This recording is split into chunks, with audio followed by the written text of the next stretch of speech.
So we've had some questions libraries, and the truth No, is, take it away, man. um, well, like I said, I did very little on this. I just filled in a couple of the bagpipe parts from Cinewinds Pro. Um, so we had four volunteers. So let me just acknowledge them by name again, because they really did a wonderful job. So Marco Chiavetta and Bruno Oliveira on 2M9, and then Rob Jarrett and Antonio Medellin on 3M18. So I think it was Bruno who told me he was using a combination of Spitfire. I think he was using Junkie XL brass, which I have not used myself, but is really good for getting that kind of big brass sound. Um, and a lot of other things. Uh, Rob Jarrett, who actually he and I were classmates together at Berkeley. He's still making use of fairly old libraries at this point. Things like the old East West Quantum Leap Symphonic Orchestra, and a couple other things, and manages to make them sound great because he's put the work into figuring out how to really bring out the best of those samples.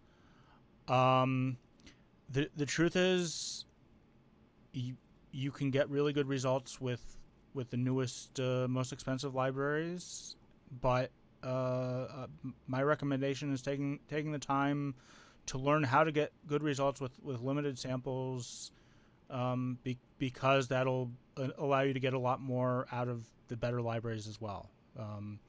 And the truth is, somebody who knows what they're doing can probably get a better result with very limited samples than somebody who's not so well versed but has access to all the newest, greatest libraries.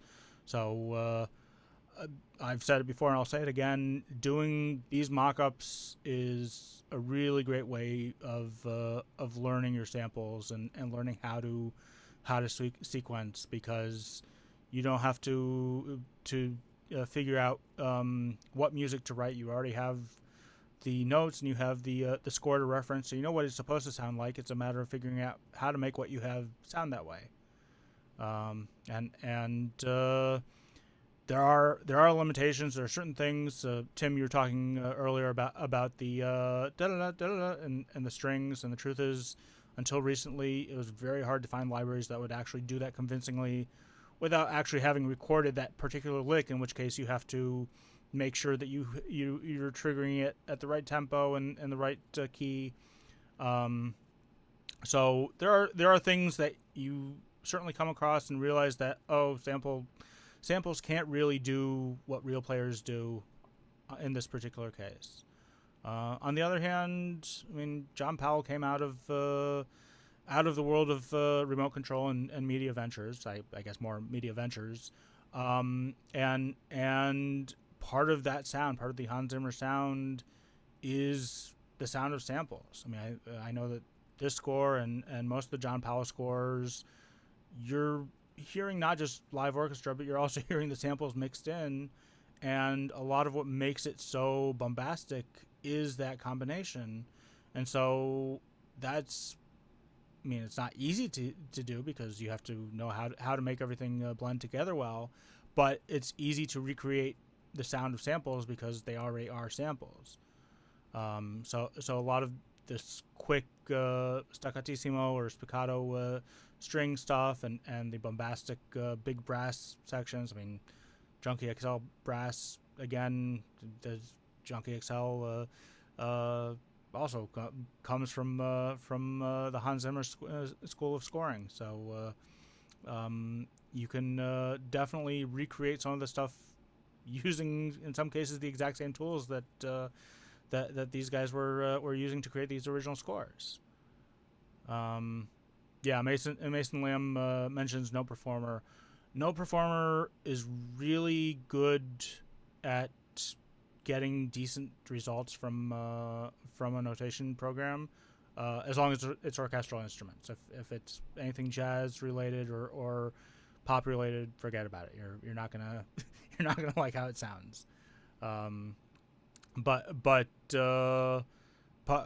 part of being a modern film composer is being able to do mock-ups and create sequences that sound really good, and it's like playing an instrument. The more you do it, the better you get. The more experience you have, you start hearing things that you didn't hear before. I mean, I can tell you that after 5 or 6 years of doing these mock-ups for the ASA, I go back and listen to my early mock-ups, and I hear things that I cringe now, that they just weren't, my ears were completely oblivious to them at the time. So